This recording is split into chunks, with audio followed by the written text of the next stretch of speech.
Those Christmas gifts, yeah, we enjoy them, but some are just downright wrong and need to be sent back to retailers. This year, there will be more returns than ever, with the National Retail Federation estimating $173 billion in returns. Be sure to check the fine print. Return fees and deadlines could really surprise you this year. And for that, we turn to smart shopping expert Trey Bodge. Good morning, Trey.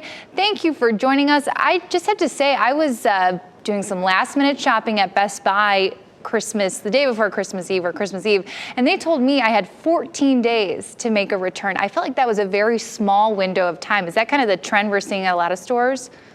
Oh, that's such a good question. So we do find smaller return windows when it comes to tech items specifically. Retailers really want to get that merchandise back in. And so if you are planning to return, it's really important, like you said, to be mindful of that return window from that specific retailer. Are you seeing any stores with especially stringent return policies, or is it really kind of case by case?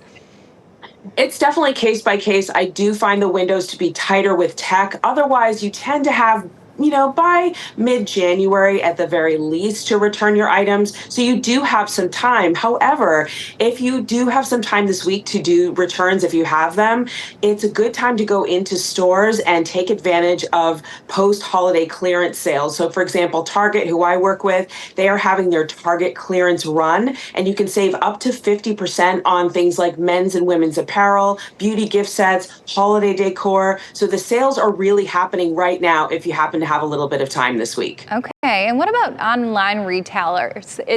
I know it can be kind of a stressful thing getting to the UPS store or whatever, getting the thing boxed up. Should people act very quickly though? Do we see delays there?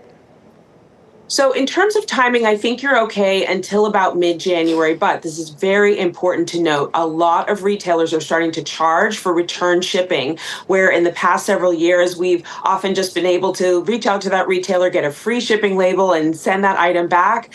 But about 40% of retailers, and this is the stat that I've heard, are starting to charge for those return shipping fees. So you might have to pay, say, $5, $6, $7, $8 or more dollars to ship that unwanted gift back. So you may want to weigh your options. If you do find that that retailer is charging you, maybe you can carve out some time to go and return in store instead.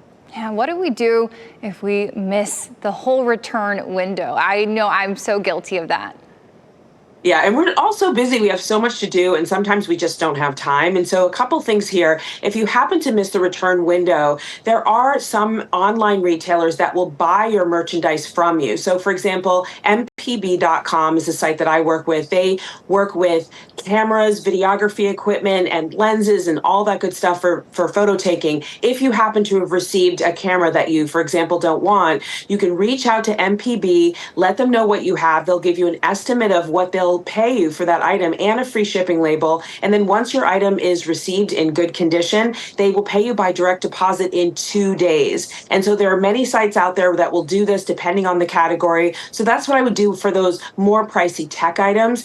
Now, if you have smaller items that you may have received that you don't like, maybe it's a candle or a body lotion, what I would suggest is setting aside a little shelf in your home for those unwanted items and re-gift, because something that may not suit you will certainly suit someone else. And really quickly, how can people get in touch with you if they want some more helpful shopping tips?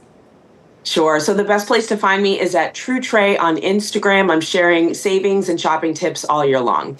All right. Thank you so much to our smart shopping expert, Trey Bodge. Thanks, Trey.